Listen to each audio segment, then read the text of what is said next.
Welcome back to another episode of Nerd Tweet and a Movie Podcast. I am your host, Nerdpool Prime. Today's going to be very different than most episodes. I'm not going to do any news, take any breaks. I'm just going to go through and do a deep dive on episode 5 of Falcon and the Winter Soldier, Truth. So that being said, obviously, this entire episode is going to be 100% spoilers if you have not seen the episode already. So do yourself a favor. If you have not seen the episode, come back and watch this after. Maybe you'll get some explanation of things you might have missed or things you didn't understand or catch the references to moving forward. So, no hard feelings. Just come back whenever you're ready. That being said, let's get into it. This episode picks up directly after the gruesome events of the last episode the whole world was watching. John Walker just murdered someone in broad daylight, live streamed all over the world. So he runs and runs until he finds an abandoned warehouse. When he's alone, you can see he has remorse for his actions. I guess Lamar tried to talk him out of going in there. So he was always the voice of reason for Walker, and it appears he was that way all the way till the day he died. And of course, he is mourning the death of his partner too here a bit, but he's really like letting himself feel what he did. He's taking off his mask, metaphorically speaking, and letting himself feel it, and that's why he's screaming and angry and just broken. You can see how when he leans down with the shield, how he's just like taking a solemn moment to like understand what he just did. There's an absolutely like that gorgeous shot right there of him kneeling, in with a long foreground and the light shining on him just before Bucky and Sam walk in. And this whole episode, I'll get more about that later, was just truly stunning from a cinematic aspect, and especially the framing of shots. But we'll get more into that in a little bit. So while the events of the last episode made it necessary, I find it a little funny just how a few episodes ago, Bucky was basically saying, let's go take the shield, and Sam literally said, we can't just jump him and take the shield, and now here we are. They're about to jump him and take the shield. Now, it makes you think, like, Sam and Bucky would have done that, Lamar would still likely be alive. Furthermore, Walker probably would never got a chance to get the super soldier serum. And none of the events the last episode really would have transpired. So a lot of pain could have been avoided if they would have just taken the shield. But at the time, you had to agree with Sam. He made some valid points, and they obviously didn't go get it. But and then you get that common phrase that keeps getting said, time to go to work. I love how Walker initially tried to just like walk it off, like, oh, nothing's wrong, it's fine. And it makes sense, like, especially after what happens later, he may truly believe it, like, to some extent that was necessary. He said he did what he had to do, trying to justify flat out murder. When he said he killed Lamar, Walker had almost like, come on, you guys, like, wink, wink, like, look about it, like, you saw. And, like, Bucky just basically said, no, that's not true. And Walker sighs, like, seriously, dude? Like, why are you making this so difficult? Like, why can't you just go along with this? Because he's Captain America. He truly believes that he has the license to do whatever he wants to do. Bucky tries to warn him what a dark road he's heading down because Bucky literally has been there. Walker responds that he's not like him. And he doesn't realize he's very much like Bucky, like a weapon created to do a specific job that is easily discarded, but more on that later. Sam does his best to try to diffuse the situation. His work with veterans and dealing with trauma like really kicks in, and even though he can't possibly believe what he's saying, granted they do consider his record, but they sure as hell don't let him explain, but more on that later. After Sam says we don't want anyone else to get hurt, this is like a truly stunning visual of the shield that is still just blood slicked, fresh off of a murder. like I said, this episode truly had some really stunning framing with a close up on Walker as he melts down, kneeling with the shield, as I said before. Now here with the shield and the blood, there are more great examples, and I'll get to all of those later. Moving on. Now, I do not think Walker would have, like, I don't think there was any possible way that Walker was gonna go peacefully. But the second Sam said, "You gotta give me the shield," Walker switched to fight mode. All reason thrown out the window. It reminded me of like when Cap told Thor to put his hammer down. Like there was a moment before he said that when it was possible for a peaceful resolution, and it was the same here. I mean, granted, it's not the exact same because it was Thor and his hammer, but I mean, it has a very similar feel to it. Like once that was said, it didn't matter what was going on. Loki could have been like, I'm killing everyone. This is all part of my plan. Wahaha. And he still would have hit him with he still would have dropped the hammer. Like there was no way, once that was said, there was no turning back. Walker says, "You don't want to do this." And Bucky goes, "Yeah, we do. Dude, they've been talking about jumping your ass for days." And then you got another great framing shot that almost mirrors that same fight in Avengers with Thor versus Cap versus Iron Man when they're just standing there in the forest. That this fight scene was just absolutely brilliant. The show continues to have truly phenomenal fight choreography, and it's absolutely no different here. Sam and Bucky are fighting for the shield where Walker is fighting them. He's aiming to hurt them while they're protecting themselves and launching attacks either to stop the other from getting hit with the shield or to disarm Walker from the shield. Random side note, how does Sam control the Falcon suit? I mean, I initially thought it was part of the goggles, like Iron Man's, HUD display. But he's not wearing it now, so like I wonder how he's doing that. I'm gonna do some digging and see if I can get to the bottom of that. But more on that at a future date. Now, initially, when Bucky went for Walker's gun, I thought he was trying to use it. But it is clear that he was just trying to make sure that Walker couldn't use it. It was on the ground right next to him, and he didn't even reach for it, and he just went to start a fight, like to punch and kick again.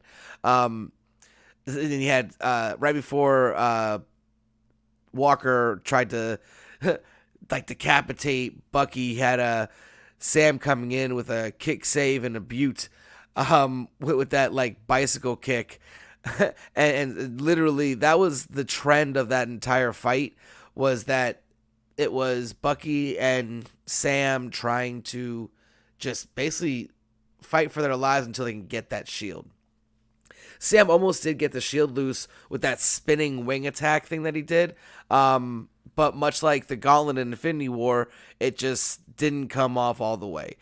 This fight also had reminiscence of the Avenger fight in Endgame and the scramble for the Gauntlet. So then when Bucky and Walker are going at it, he grabs the top of the shield and pulls it down like Black Panther did in Captain America Civil War.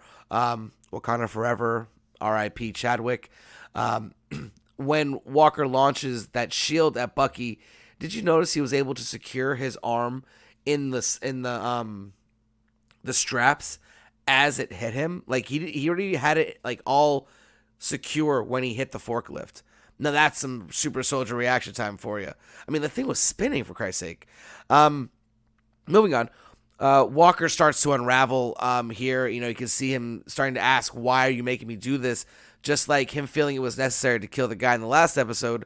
Walker then throws Bucky across the warehouse into like this like electrical box, which like kind of short circuits his arm, and by extension him, kind of like what Black Widow did to him a little bit in the Winter Soldier movie.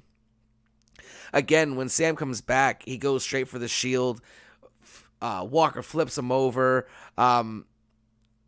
Literally, if Sam didn't roll out the way, Walker was straight up killing him right there.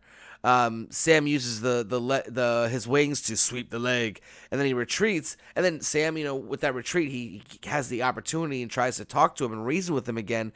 He's like, "John, this isn't you." And then Walker just responds, "We could have been a team," and that's not even close to being true, my friend.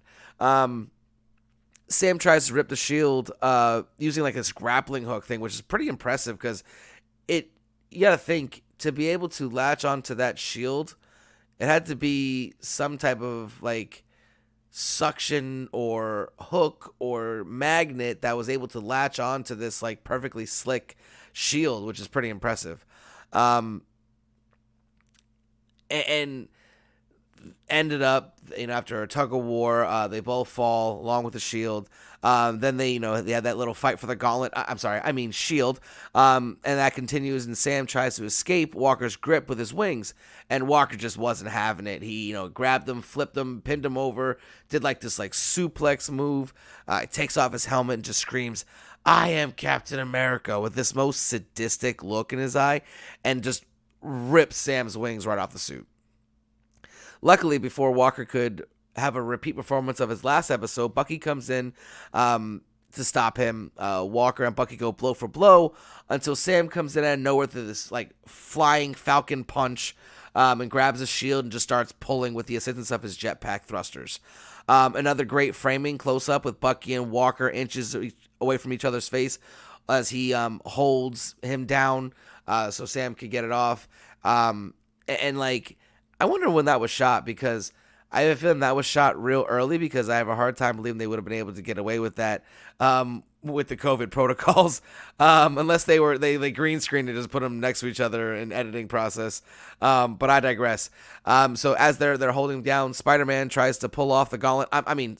Sam tries to pull off the shield. As the three struggle, Walker's bones gave way before his willpower did, and they break his arm, and of course the shield then falls loose. Even with the broken arm, he still tries to fight them both, but Bucky gets a few punches in before he picks him up to do this like suplex slam, and at the exact moment, Sam flies up and slams him too, and they all collide and end up sprawled out on the floor. This is the start of Bucky and Sam really subconsciously working together, and they're not really accustomed to working together as a team because they really just like work side by side. I mean, they keep saying we're not partners. But this episode was a truly building episode on their bond. I'm sure a lot of people will look at this episode as like a filler episode when it's actually a story building episode. This is necessary for the characters to not be static. And what I mean by that is that in terms of static is a character that is one note and doesn't change. Dynamic is when they change over time based on the story. All the characters in this show have been incredibly dynamic. Because even look at Walker at first, when he first started, he was just trying to like impress everyone, not let them down. Then now look where we are. Or you had, when we first saw Zemo, he was still this ruthless bad guy, and then as the series progressed, we began to understand him more and like him more. That's a dynamic character, and this show has had the opportunity to do that with multiple characters, and it's been truly awesome. Bucky is the first to get to his feet. He picks up the shield and walks over and just drops it next to Sam. Bucky then silently just walks away. When Sam looks at the shield with all that blood on it, he looks so like distraught. He tried to wipe off the blood with his hands, like like in the old cinema movies where like someone like a little kid breaks something and he's like you're combing the hair of a doll that's broken, like, oh, it's all okay, and that's how it felt with him trying to wipe off that blood with his hand, which obviously wasn't going to work. And then fade to black, title card shows. And this all happens before the title card of the show even shows. So this episode is roughly 10 minutes longer than all the other episodes, and right when the title card unveils itself, it's at 9:13. So with a few minutes of the recap from last episode, this is pretty much the extra 10 minutes that we're getting, plus about a minute or so with the the post-credit scene, and then just a little bit here and there elsewhere. So it did feel like a lot more than we usually get, and it really wasn't, because it really was the end of the last episode finished before the first episode, before the starting of this episode begins. That also points to one thing I said in previous episodes and on my Instagram, that I think it'd be cool if they would just put it together. Give us the option to watch it as a movie. Like, that would be so cool to be able to watch this And like literally, so right after he does that with the shield, there's no credits, no nothing. It just cuts to him running. I mean, I think that'd be really cool and a nice way to watch these moving forward if they decide to go that route, which they probably won't. But I digress. So the GRC is now acting like a Gestapo and just clearing out these camps, looking for Carly and the Flag Smashers. And I just don't understand how they don't see the optics of all these moves. And you can tell later in the episode that I'm not really going to get into because it's kind of boring. The one boring part of the episode really was when they were talking about what they're going to do with the quote-unquote refugees and the Patch Act. I mean, again, we got all these Easter eggs for Wolverine and the mutants. And side note, there is a rumor, it's from a source that's saying it's confirmed, that Marvel and Disney are working on a Wolverine anthology series that would be like every season would cover a different part of Wolverine's life. And I think that is going to be something really cool. Again, hashtag make Wolverine short again. Please, Marvel, Disney, I know you own everything and know you listen to everything. So I said your name enough times. Maybe you'll hear this because we need a short Wolverine. But I digress. And Torres comes in and he starts making jokes to Bucky about how he got his sleeve back because, the last time he saw him, he literally jumped out of a plane after ripped off his sleeve for no apparent reason. And Torres is just so awesome. But Bucky, walks away and Sam hits him with the, you have to take care of Zemo. And I thought, as probably most of us thought, that Bucky would go off to kill Zemo. I think that's a fair assessment, but more on that later. Sam and Torres talk about the next steps, and he talks about how Captain America killing a foreign national is a real big deal, and all the higher-ups are taking over and claiming jurisdiction. Basically telling Sam that they have to just sit this out for a while and back off. Torres looks at the bag to see some broken wings and take these broken wings. Sorry. And talks about how Carly is a ghost. And she's just really good at all of this disappearing and running this like rebel organization or revolutionary organization. Torres says, they have to sit back and chill. Sometimes there's nothing to do until there's something to do. And then Sam's, that's bizarrely wise. That's a real great line. Both of those. This show is just great with the one-liners. Like it's this buddy cop like action thrill series. I mean, you didn't have to know like this show can sit aside on its own for people who aren't even Marvel fans. I mean, it might be a little weird with guy flying around and like super soldiers, but it's not one of those shows like WandaVision where, well, I mean, WandaVision also had that appeal to a lot of people as well, but I mean, it's easier now, but the Marvel universe is getting so much more in depth and proactive, and I'm really loving the direction it's going in.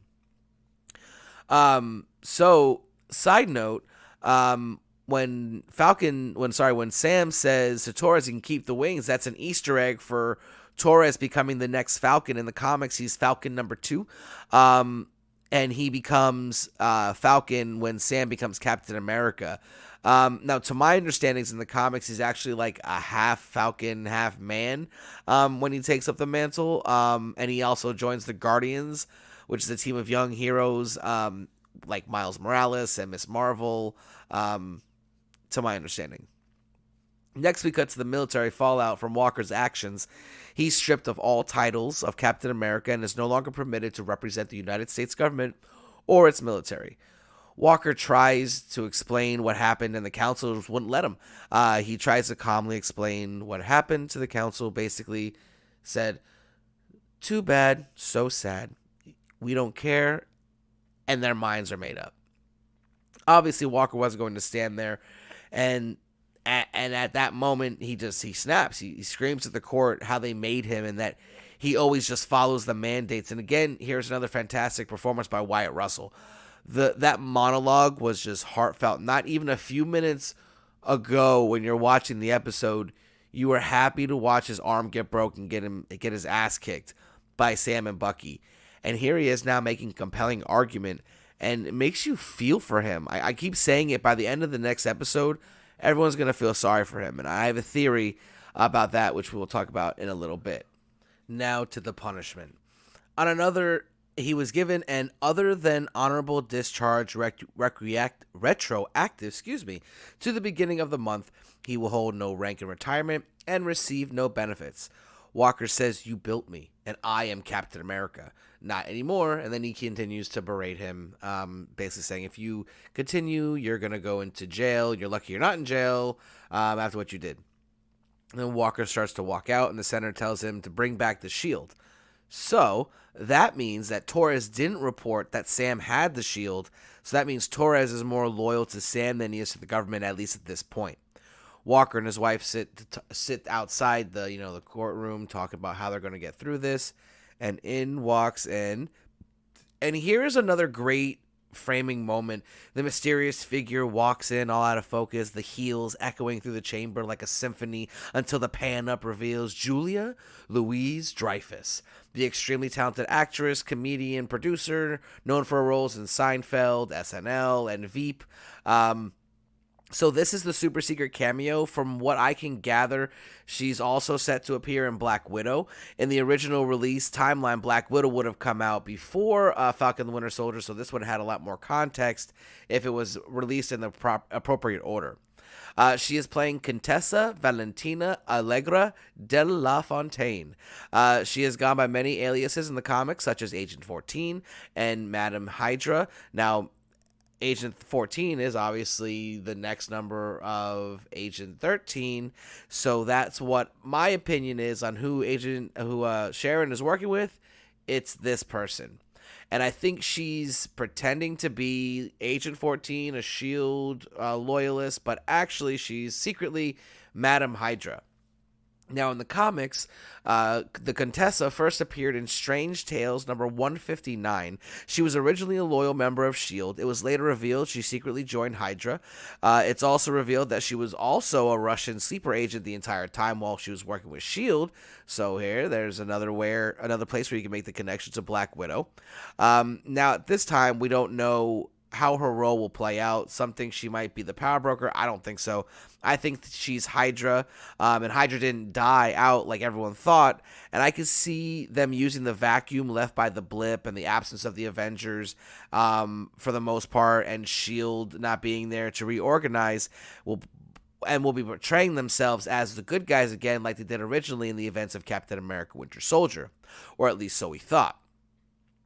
With the way she spoke to Walker, I think there is going to be either like a Dark Reign or Secret Empire style adaptation on the way. If they do the Secret Empires, it would be with Walker saying "Hail Hydra" instead of Steve. If you didn't know, that storyline was a little, let's just say, not well received initially. Then once the events unfolded, it became a little bit more bearable to watch. And I'm not going to get into that because that's just another whole rabbit hole that we don't got time for, to be honest with you. Also, side note, according to sources, Thunderbolts are getting a series on Disney Plus. This has not yet been announced or truly confirmed. I could definitely see like a Thunderbolt versus Dark Avenger type series for that. If there's a Secret Empire storyline, then that could be the substitute for. That would be the Dark Avengers, and the Thunderbolts will be called in to, take them out. Because where the Avengers are not around. Julia's a delight, and she just commands so much respect in that scene, and she did very little. But it was enough for you to go, wow, this person is something serious. You notice how she knows everything, even more than the government does? She knew about the super soldier serum, knew he didn't have the shield, and among a lot of other things, actually. And like I said earlier, I bet this is who Sharon has been talking to and been helping.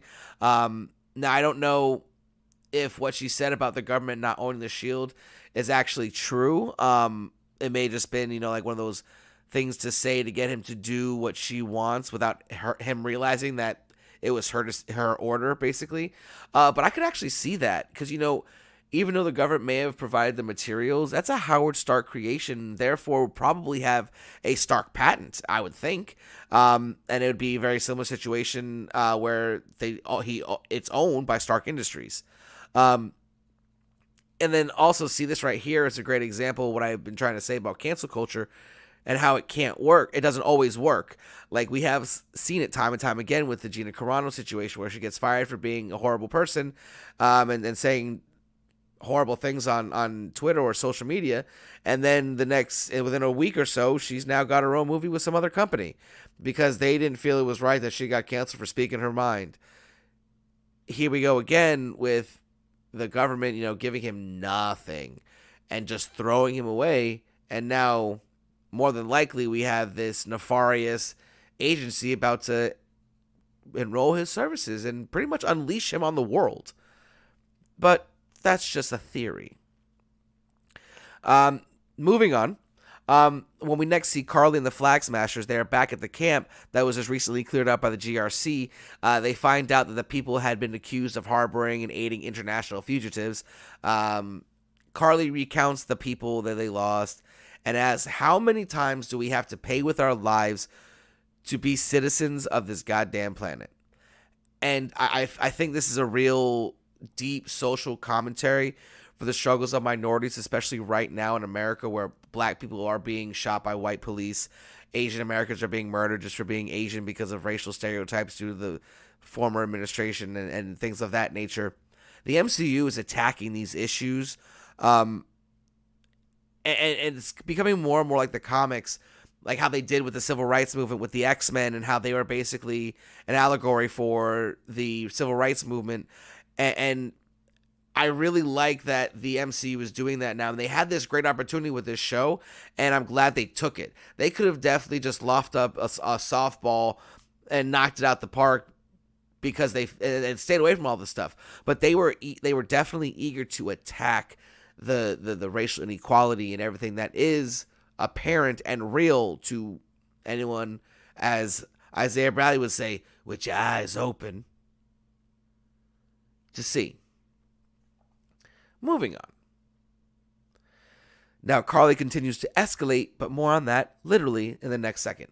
We cut to the monument in commemoration of the lives lost during the Sokovia battle during the events of Age of Ultron.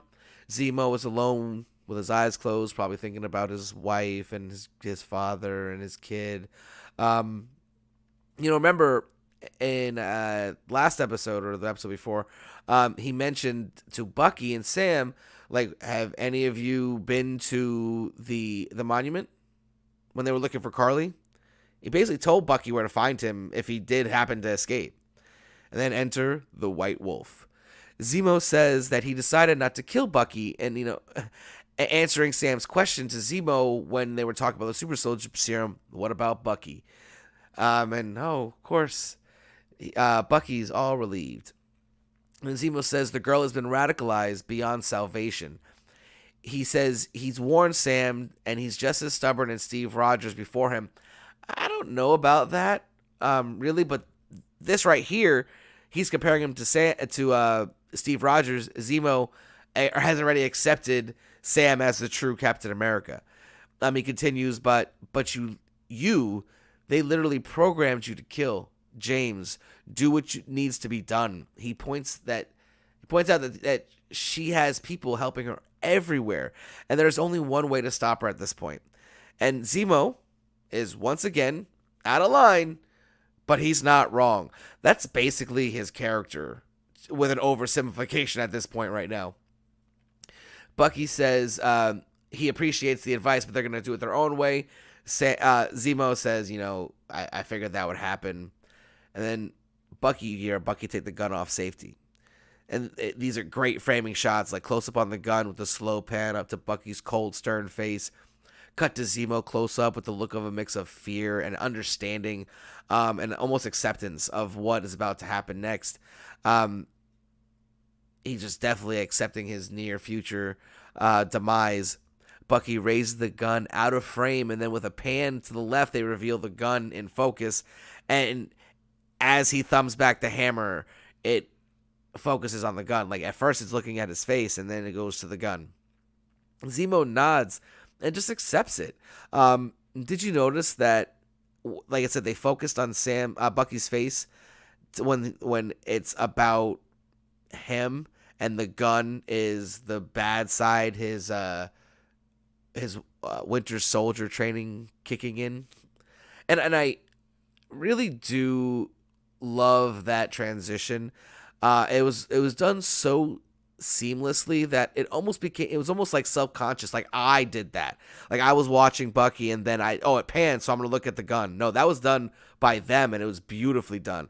I love the rewatchability of these shows because you can't catch everything the first time, and I mean I watch it probably 10 times before I record each episode that I do the breakdowns, at least. Just so I can see if I can catch everything. And I don't even catch everything. I mean, last episode, I said that I couldn't understand what Io was saying after she detached his arm. And it was simply, "Bossed, damn you, James," which is basically, "Their God, damn you." And I don't catch everything, but I do watch it a lot, and I love the rewatchability because you catch something new every time. Bucky pulls excuse me, wow. Bucky pulls the trigger and there's just a low click. Zemo didn't flinch. He really did accept and understand that was Bucky should have killed him. Then that stunning shot we got from the trailers where Bucky's dropping the bullets in front of Zemo. I mean, it's gorgeous, and again, the framing was beautiful. Now, before I say what I'm about to say, I will say this. Yes, that was likely the signal for the Dora Milaje to come and take him, because almost instantaneously they show up to retrieve him as the bullets hit the ground. That being said, how extra is Bucky? I mean, like, did he go to the Dora Milaje? I was like, "Hey, listen, I really want to talk to this guy first. I'm going to do this whole, like, shoot him in the face bit, but there's not going to be any bullets in there. I'm going to have the bullets in my hand, and when I'm done with my conversation, I'm going to drop them on the ground, and that's when you can come in." Like, that is so extra. Like, because if you watch it, he kind of gives him this look like, yeah. Dude, no bullets in that gun. You're welcome. Like, as he says through the whole thing, "You're welcome." And then Zemo, him being amazing as he is, sees Adora as they walk in and just says, "Ladies." Then turns to Bucky. He tells him, "I took the liberty of crossing off my name in your book. I hold no grudges for what you thought you had to do. Goodbye, James." Also, he calls him James as a sign of respect because he's not a friend. He doesn't have the right to call him Bucky. Io tells Bucky they will take him to the raft where he will spend the rest of his days. Fun fact, who was last running the raft? Oh, that's right, General Ross. And who's in charge of the Thunderbolts? That's right, Ross. Who leads the Thunderbolts on a lot of occasions into battle? Oh, that's right, Baron Zemo. I'm telling you, even if I didn't hear the reports of Thunderbolt series and works, the writing is on the wall. Is Walker about to start the Dark Avengers and Thunderbolts? Thunderbolt Ross decides to use the tools at his disposal and forms the Thunderbolts with the people that are locked up in the raft. I don't know, but that sounds really awesome. But again, I digress. She tells him it would be prudent to make himself scarce in Wakanda for the time being, but she calls him White Wolf again, not James. And I think that was another sign that, like, hey, yeah, I called you James, and I was mad at you last time, but you did what you thought was right, and the resolution it worked out right for everybody, as it were. And when he accepts it, she's just kind of like look on her face like, "Say something smart," and then he nods. She's like, "Okay, cool." And then Bucky does have to ask for one more favor, though. More on that later. So Sam goes back to see Isaiah with the shield to find out more about what happened to him. And this is another social commentary to the systemic racism that black people have had to go through in the United States. Like, this whole section is literally almost calling out the United States for being the United States at times. Isaiah tells him he could not be the next Captain America. He wasn't blonde hair, blue eyes, stars, and stripes. He tells him about what happened. The woman that he loved died while he was in prison. All the letters she wrote never made it to him. He talks about how he got the serum. He said that they dosed up a bunch of them with different versions of the serum, and they told them it was tetanus. Now, in the comics, as I said before on the show, Dr. Wilfred Nagel was a scientist at that facility. that did all this to Isaiah and all these men. Just like in the comics, only a handful of them survived initially, and they were sent on missions and as a covert team until only Bradley was left alive. I do like the way they adapted the story to explain how he got in prison. It talks about how he was in jail, they experimented on him, and the reason why he got thrown in jail was because he broke out to save his men, which the government considered just evidence. Which is a callback to what Sam said when Nagel said specimen A or whatever it was. He was like, "Look, see how he said that? Like Isaiah wasn't a real person." And then he tells him how he escaped this whole horrid scenario. A nurse took pity on him, got something forged to declare him dead, and she was even able to give him the letters from his lost love. Sam just wants to he just wants to always make everything right. He's like, listen, I know people. I'll tell your story. And Isaiah was like, no, just leave me dead. And there's a reason for that, and I'll get to that in a little bit. Sam says things are different now, and Isaiah calls him out and asks him, do you really think times are different? I mean, you can ask the same thing about the United States today.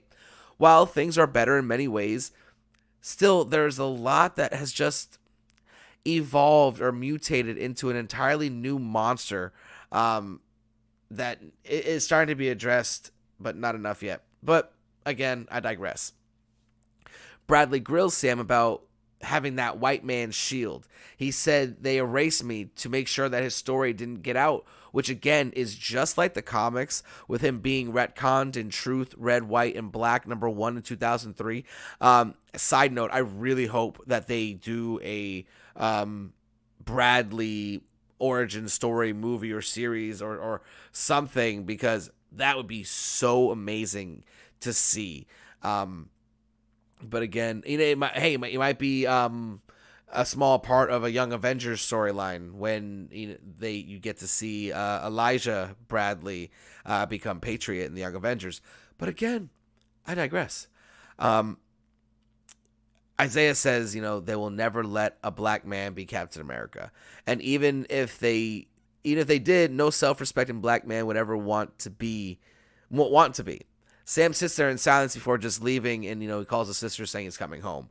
Now, this is tough because he hears it, and Sam is very intelligent, and he is really good at hearing people but not listening to people, hearing people. So he really understands where Bradley was coming from there and understands that problem. So now he's got to come to terms with the fact that he still thinks, even after what he just heard and all the things that he's always been conscious of, that he still wants to be Captain America for worthy reasons, which we'll get to in a second. Sam can be seen, next we see him fixing a net with his nephews, and he finds out they can't sell the boat because it's too beat up. Sam and his sister share a moment before Sam has this great idea. She grills him about why he isn't out saving the world, basically because they have no leads, and the government also benched them.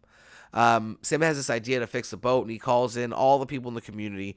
The entire community just comes out to help, not because he's an Avenger, but because he's one of them. And that's another key thing that we keep talking about with Captain America, what he is.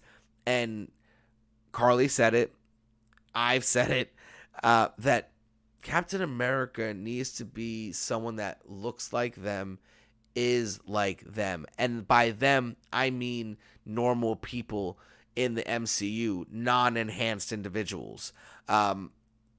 So he, as a regular human, has this chance to take up this mantle, and I feel like Sam comes to the conclusion that he just absolutely has to do it. But more on that in a little bit.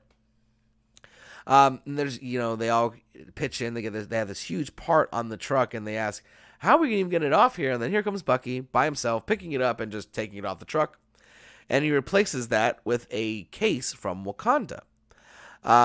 He said he called in another favor from them. So, and then while that's happening, a pipe fitting bursts, and Sam just, runs over to try to fix it. He's having an issue. Bucky comes over to assist him, and he grabs the wrench and pulls it up and does it right. And Sam goes, why didn't you use the metal arm? And he looks at him and goes, I don't always think about it because I'm right-handed. And it's funny because when I watched it, and then I watched it again with the Dungeon Master, and he was literally like, why didn't you use the arm? And I was like, wait, that's why. Like it's beautiful. I think they've learned their lesson from Infinity War and how we all are with our predictions and breaking down everything. They throw in lines here and there that kind of just end it. And this is another example of that. Like when Strange said there's only one possible future, that means anyone who questions why they didn't do that, it was because, for whatever reason, it didn't work because of that one only possible future. Which I'm one of those people. Again, arguments all the time about that. But again, I digress. And then you got Bucky and Sarah have this little moment, and you can almost see Sam becoming that Arthur meme with the clenched fist. And then you get a montage of Sam and Bucky working on the boat. You got, Sam struggling to get something off with a crowbar. Bucky just comes and rips it off. They start talking about Carly's next move, and Sam says she's about to double down. And once again, Sam is right. They keep showing that damn case. What's in the box? What's in the box? 7? Anybody? No? Okay. Bucky tries to skip town, and Sam pulls out that old Southern hospitality and tells him to stay with them instead of going to a hotel before he catches his flight tomorrow. And they know when Bucky wakes up, he sees the kids smiling. And oh wait, sorry, let me back up a little bit. Bucky actually starting to smile more, and he sees that there are nice people out there, and that he can maybe be happy one day. Sam does say you can stay with him, but you can't flirt with his sister. Or I will have Carlos cut you up and feed you to the fish. Sam, that's real cute. He's the Winter Soldier. Ain't no one cutting him up. Just for the record. Next, we see Walker meeting with Lamar's parents. They tell him how proud Lamar was of him when he was made Captain America. And Walker straight up continues this lie right to their face that the guy he killed was, in fact, the one that killed Lamar. Because, he was there. Like, the guy that he killed was one that was holding him. How did he also punch Lamar across the room? Not sure how that's even possible. They say that he's resting easier knowing that the person that did it got the justice they deserved. But they didn't. But that, whatever. With that, and what Val told him, and the damn Captain America poster, I think the foreshadowing was quite clear as what we're going to get moving forward. Then we cut to Sharon talking to someone, and obviously you can hear that it's Batroc, the Leaper that we saw earlier in the season, and also in Captain America Winter Soldier, and she's hiring him for a job. Now Sam wakes up. Bucky wakes up to the kids playing with the shield, and he just says, hey, like he raises his hand, like not even like, hey, stop playing with that. But they just, oh God, and put the shield back, and they run away. And Bucky has this nice little smile on his face. And Sebastian Stan recently said that Bucky deserves to die in his bed at 200 with his family, because he deserves that after all he's been through. And seeing those innocent kids just playing innocently with that shield put a smile on his face. So, I guess that is something he hopes he can get one day. Sam and Bucky are working early in the morning until Sarah comes out and starts telling Sam off about messing with the water pump. And, of course, Bucky flirtatiously says, hi, Sarah. Maybe a Wilson Barnes hookup is in the future? Who knows? And then, this is where it's ironic that is where Sam and Bucky start to really bond, because, they start giving it to each other like the little dings that friends do, just joking around with each other. And then Sam starts to train with the shield. And, him and Bucky are having this conversation while they're throwing the shield back and forth. And actually, side note, in Captain America Civil War, there was a deleted scene of Falcon, Bucky, and Cap all passing the shield around. And maybe we'll get something like that in the next episode. I really, really like that. Sam says it feels weird picking it up again, and that the legacy of the shield is complicated, to say the least. Bucky apologizes. He admits that neither him nor Steve could have had any idea what it felt like for a black man to be handed the shield. And he's right. And, with that apology, he hands the shield to Sam and almost officially, like, yes, you're Captain America. And for the record, if he doesn't believe that, I'm sure what he opens in that case and sees at the end of the episode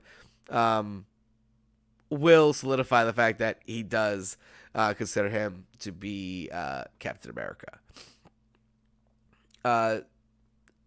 Sam again says that Steve is gone, not dead. So I feel like that they're leaving the door open for another later appearance by Steve Rogers. Bucky was talking about the shield and how basically that shield was the closest thing he had to a family now. And that's why when Sam gave up the shield, he started to question everything. Sam, Steve, even himself. And that was a major reason for the way he acted earlier in the season. And, Sam thanks him and gives him some tough love. He tells him you got to stop looking to other people to tell you who you are.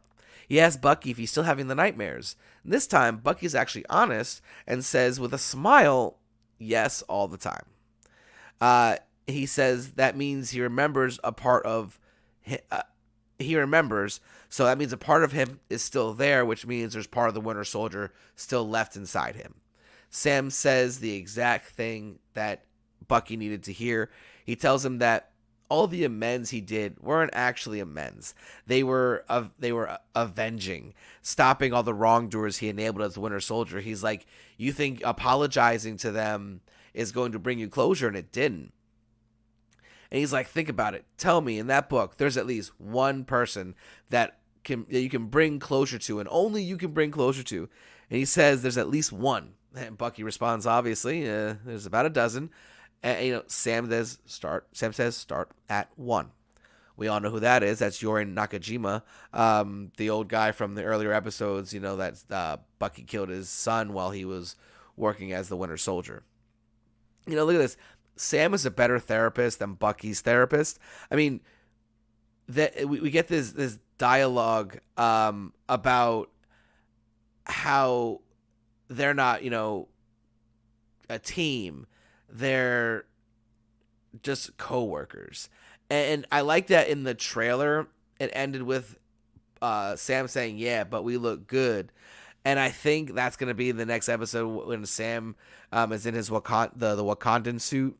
And he's standing next to Bucky. I'm hoping it's like after, like, or like either right before like a big battle or like after it. Like when they're standing there after the debris and just like, man, we messed a lot of stuff up.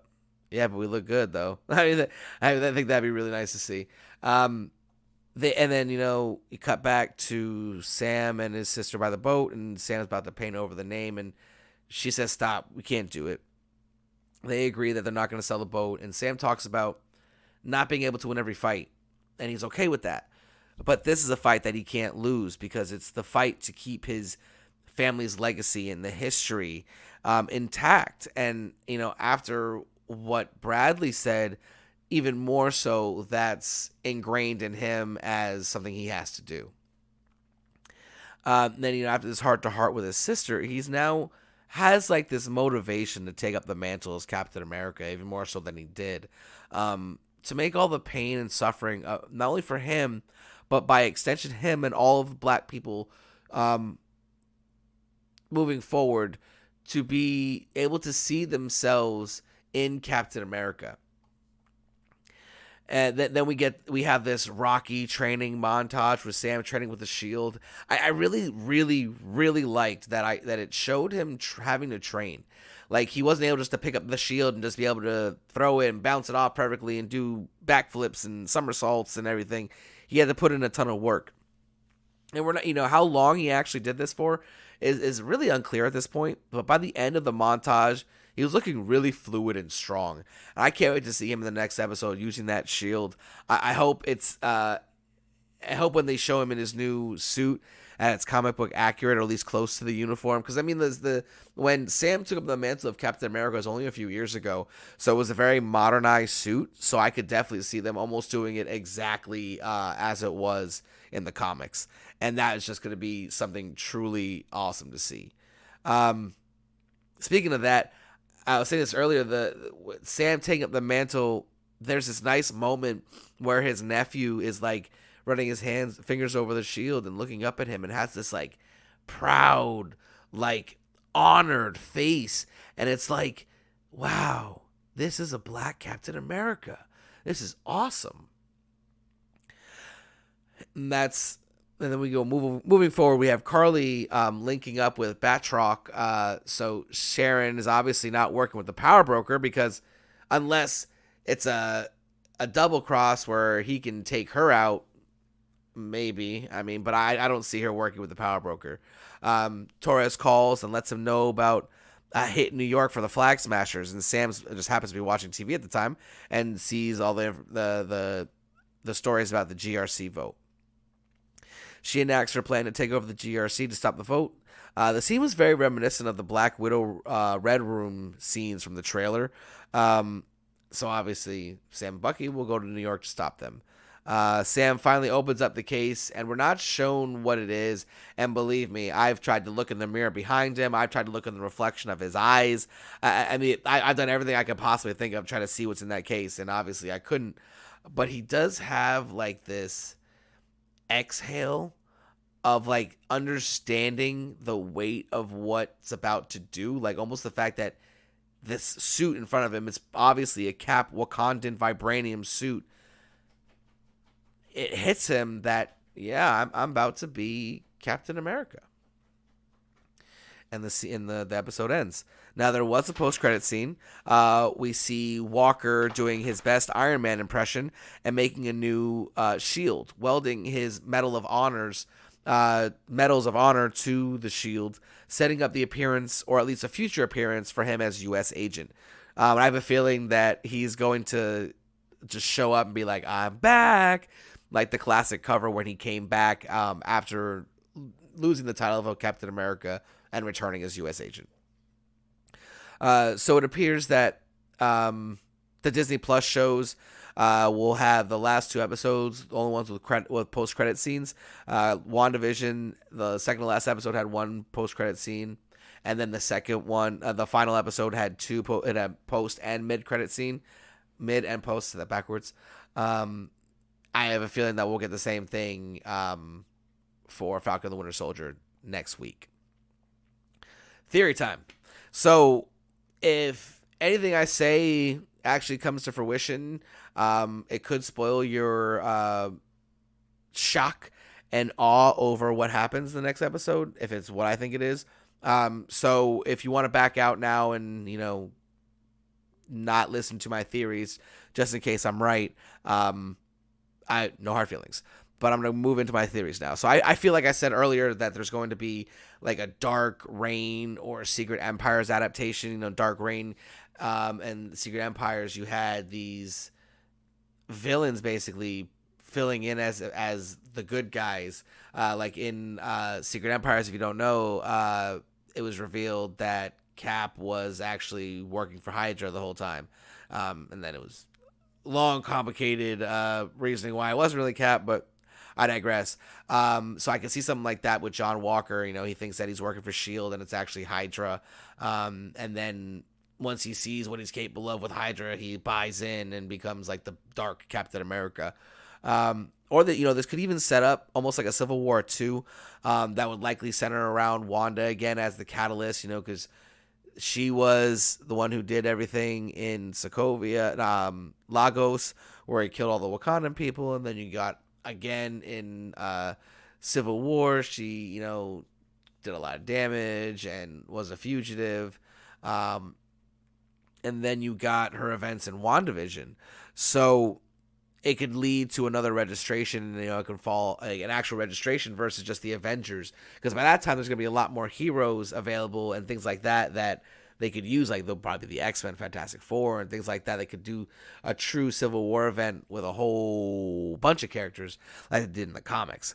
I'll have to admit that I haven't read the Civil War 2 stories yet because I was worried it was going to like affect my feelings on the first one, which is, as most of you will know, one of my favorite all-time comic book runs ever. I'm sure I'll cave sooner rather than later, especially with all these pieces falling into place. I might want to bone up on that before I miss out on what's going to happen. And now here's my big earth-shattering theory. And I've been saying it this whole time. I feel like General Ross is the power broker. I feel like when the blip happened, he didn't blip, and he used his connections in the government to get everything he needed to become a super warlord in Madripoor. And now that he has a taste of all this power, I don't think he wants to give it up. And I think he was about to create an army of super soldiers so he could enact his will. And that's something that his goal was until Carly messed it up. Now, I would like to see, like, the post-credit scene would be, like, similar to the post-credit scene of the Edward Norton Incredible Hulk movie, which, again, I'll say, is canon, by the way. Even though it's a different actor, it was referenced in multiple movies. Mark Ruffalo in Avengers even said, I last time I was in New York, I broke Harlem, which is, like I said on the show before, exactly what happened in the Hulk movie. But if you don't know, that the post-credit scene of that was, he got Bruce Banner meditating, and then he just opens his eyes, and they're green, showing that he can control the power now. I feel like there'll be a reverse. Not necessarily reverse. It'll be a similar mirror to that with General Ross, and he may not be, meditating, but he may have just been like, everything we've done has failed. I'm going to step this up. And he, gives himself a shot and everything. It just, all of a sudden, he opens his eyes and they're red and cut to black. That would be so cool. Because, they said that one of that someone they wanted to use who's a very grounded character. Wait a minute. I just thought about that. So all that's a very grounded character. Why would she want to be with Thor? Huh. I'm going to have to look into that because that's based off what the head writer and the producer said, that the secret cameo was someone who was incredibly grounded and wanted to see this person next to Thor. Huh. More on that moving forward, because I honestly just thought of that in real time right now. But that's so those are my theories. Falcon and the Winter Soldier has been a true treat. Again, we have fantastic displays of cinematography and acting, directing, writing. These two Marvel shows have been, in my opinion, cinematically and from like a production standpoint and quality of quality of film and entertainment, based off of what the majority of the critics and the scholars of film dictate as good entertainment and good film. Great story, dynamic characters, great cinematography, the soundtrack, everything, it all plays into it. And both WandaVision and Falcon and the Winter Soldier have been fantastic. And then we have Loki right around the corner. So I'm really excited moving forward for the MCU. Then we got, right after Loki, we got Black Widow. So it's nice. It's really nice to have the Marvel Universe back again. COVID-19 really did a number on Marvel, and everyone really, but I think we should have seen all this stuff. We should be moving into the next round of movies already. And if COVID didn't happen, we might have been already seen Spider-Man, Venom 2, Morbius. Whew. There's a lot of stuff we missed. But we're going to eventually get them. But that's my spiel. Again, I just want to thank everyone for stopping by. I really do appreciate every single listener. If you like what you hear, go ahead and like, subscribe, share, tweet, Facebook, whatever you do. Just share it around if you like the content. We got some big things working behind the scenes. There might be a surprise episode coming up in the next few days. Maybe. We'll see. Like I said, one of these days I'm going to get my act together and do a breakdown of Invincible. You know what I might do is I might wait for the whole series to come out and do like a series breakdown. I don't think anyone's ever done a full series breakdown. You're going to have to get some snacks and a lot of fluids for that one because it's going to be a long show. But again, thank you so much for listening. And just I want to remind everyone, I don't know if anyone knows this, but there's an Easter egg in one of the previous episodes of my show. So if you go through and listen to all of the content, think of it as the Marvel Universe. When the credits roll, you stay for a little bit. Just saying. Nice little hint. Again, thank you so much. Until next time, this is Nerdpool Prime, signing off.